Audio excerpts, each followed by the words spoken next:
अस्सलाम वालेकुम। आराम से देखो बेटा, बाल कहीं भाग ना जाए।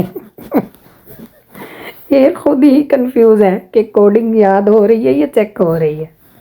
चले खैर, शुरू में सब कंफ्यूज ही होते हैं बेटा जी, इसीलिए मैं कहती हूँ कलर लगाने से पहले दिमाग ऑन करना ज़रूरी होता है, ब्रश बाद में चलते हैं। इस वीडियो का भी मकसद यही है कि आप लोग क्लाइंट पर काम करने से पहले सोचना सीखें, ना कि जल्दी करें या एवं तुक्के ला के कलर जेड़ा चुकिया ला देता। नो, अंदाजे से कलर लगाएं।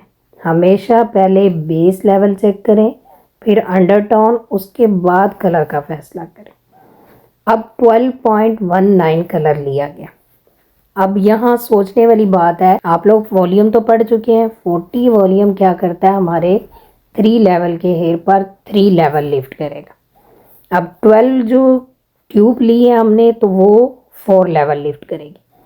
अब 3 और 4 को मिला के कितना हुआ, 7 लेवल ये लिफ्टिंग कलर देगा हमें। तो तब जाके हमने 12.19 कलर सेलेक्ट। 1 जो है ये क्या करेगा, ये एक कलर को बैलेंस टोन में लाएगा।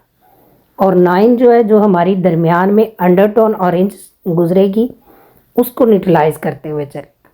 वैसे तो जो डायरेक्ट लिफ्टिंग सीरीज़ है उसके अंदर ब्लाउंडर भी मौजूद होता है, यानी ये लिफ्टिंग एंड डिपॉजिटिंग दोनों का काम कर। अब जो ये स्टूडेंट का वर्क है, आप लोग जो ऑनलाइन वाले भी हैं रेडी हो जाएं अपने ऐसे प्रैक्टिकल करके दिखाने के लिए।